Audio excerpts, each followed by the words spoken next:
How hard is learning Chinese? In this video, I want to challenge the common belief and show you why Chinese is not the hardest language in the world with 10 facts about Mandarin Chinese. 大家好，我是玲珑老师。Hello everyone, I'm your Chinese teacher, Linglong. No matter if you're new or experienced in Chinese learning, I promise by the end of the video, you'll understand how Chinese language works so much better. Fact number 1. Chinese have limited number of sounds, which means you'll be able to learn and master all the Chinese sounds within a short amount of time.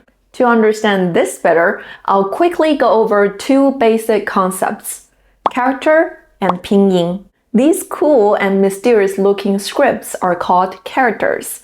It's how we normally read and write.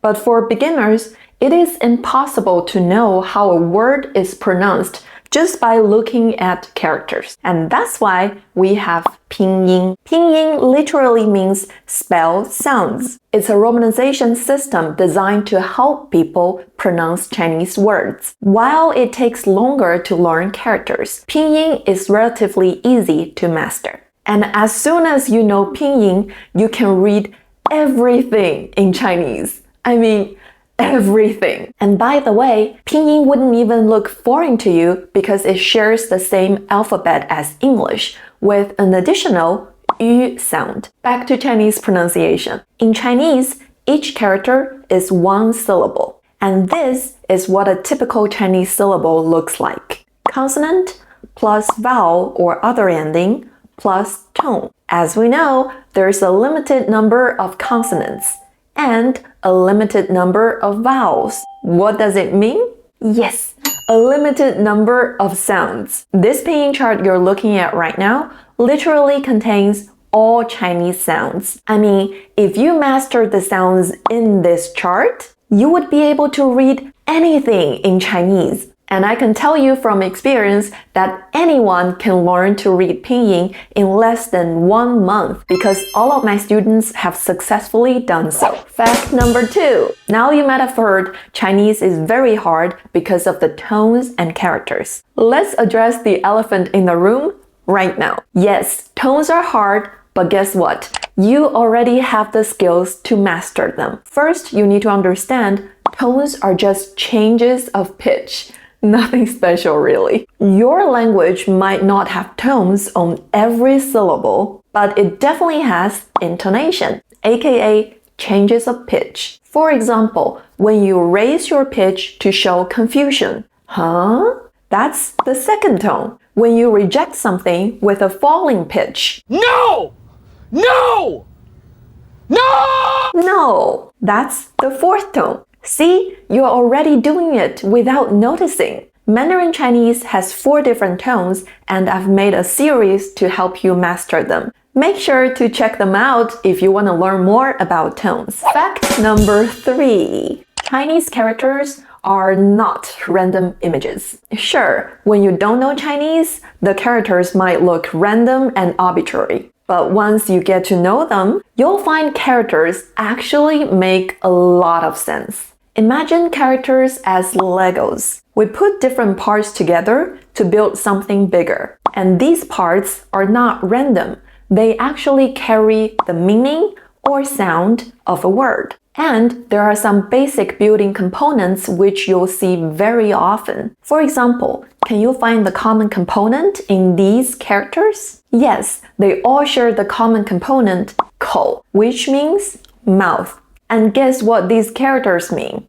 吃 to eat, 喝 to drink, 叫 to call, and 唱 to sing. All of them are actions to do with the mouth. Now, I'll have to admit, when you first start learning Chinese characters, they can be a little challenging. We as kids also had to write them over and over again until they stick in the memory. But the good news is, the more words you know, the easier it gets. After you have the most frequently used 800 characters, you'll come to a stage where you can deduce meaning from contexts. or make sense of new words based on the old ones you already know. Some people would argue English is much easier because there are only 26 letters. But that's not fair and it's not true. If I only know 26 letters, I wouldn't be considered to know English. I'll also have to know how the letters are arranged in each word, which also takes a lot of memorization. To give you an idea,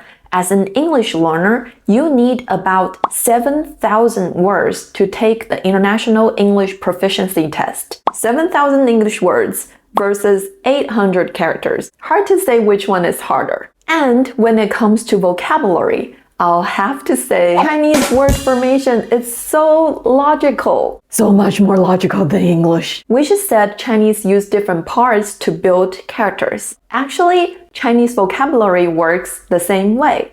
Only this time, we take different characters to build words. For example, breakfast is 早饭, morning meal. Lunch is 午饭, noon meal. And dinner is 晚饭. You got it already. Evening meal. Makes sense, right? To give you another example, in English, 12 months are 12 different words. But in Chinese, you only need one word, 月, and combine them with numbers 1 to 12. And then you'll get 1月, 2月, 3月, 4月, 5月, 6月, 7月, and so on. It just makes so much sense and so easy. As an English learner, sometimes I'm really jealous of you. Fact number 5, Chinese pronouns are super simple. In English, there are 8 different pronouns. I, you, he, she, it, we, you plural, and they. And when put in different positions,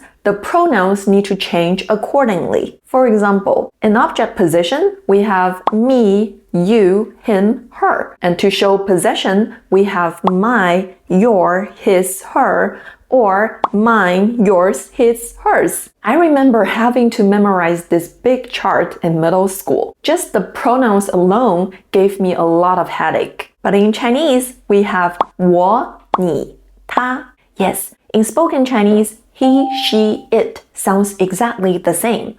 他. For plural, simply add 们, so you have 我们, 你们, 他们. And that's it, guys. That's all you need to know about Chinese pronouns, because they stay the same no matter where you put them in a sentence. For example, 我饿了, I'm hungry. 这是我的书. This is my book. 照片里的人是我. The person in the picture is me. As you can see, no matter in what position, 我 stays the same. And to make Chinese even easier, we don't have verb conjugations. If you have been tortured by verb conjugations like me, you'll love this one. Chinese verbs don't change with pronouns or time or anything else. 我是, I am.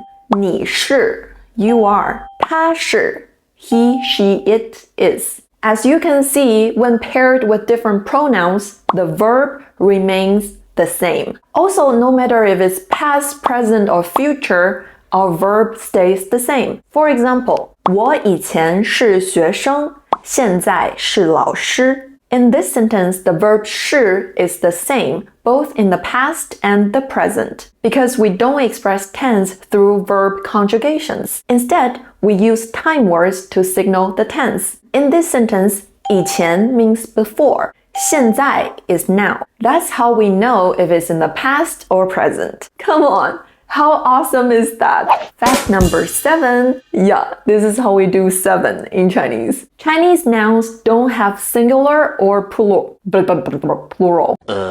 Chinese nouns don't have singular or plural. One Mandarin, 一个橘子. Many Mandarins, 很多橘子. The noun 橘子 doesn't change. We simply use numerals or quantifiers such as 一个 or 很多 to express the amount of things.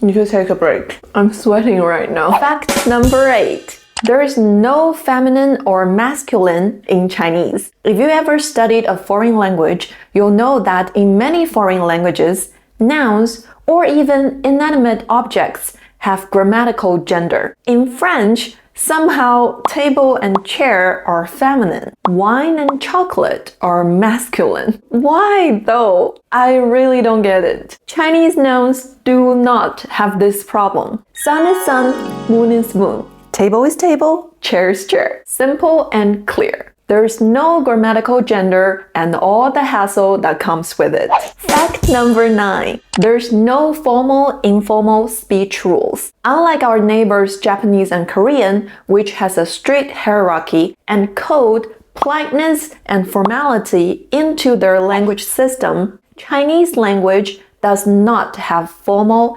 informal speech rules. In this aspect, Chinese is more like English. Being polite and respectful is more about choice of words and, of course, your attitude. So, one less thing to worry about. Fact number 10. Easy to master sentence structure. The most basic sentence structure in Chinese is SVO, subject, verb, object. If you speak English, you should already be very familiar with this sentence structure. For example, 我喜欢你. I like you. Same order. And wait, it gets better. Forming questions in Chinese is much easier than English because there's no need to change the sentence order. To make a yes or no question, we simply add the question word 吗 to the end of a statement. 你喜欢我. You like me is a statement. 你喜欢我吗 becomes a question. Do you like me? Just like that. Even when making content-related questions, the sentence order remains the same. We simply replace the content with a question word. Still the same sentence. 你喜欢我. If we replace the object 我 here with a question word 谁 whom, it becomes a question. 你喜欢谁? Who do you like? That's it! We both made it to the end of the video. Hopefully by now you're thinking, Chinese is not that hard. Maybe I can do it too. Then my mission is accomplished. This is my first ever YouTube video and it is my goal to make Chinese learning simple and fun for you. 如果今天的视频对你有帮助的话，求点赞、求评论、求转发。最重要的是点一个大大的关注，开启小铃铛，因为每周一跟周四都会有新内容哦。And while you're waiting for my next video, make sure to check out my shorts to learn some useful Chinese expressions. 好啦，各位，我们下次见。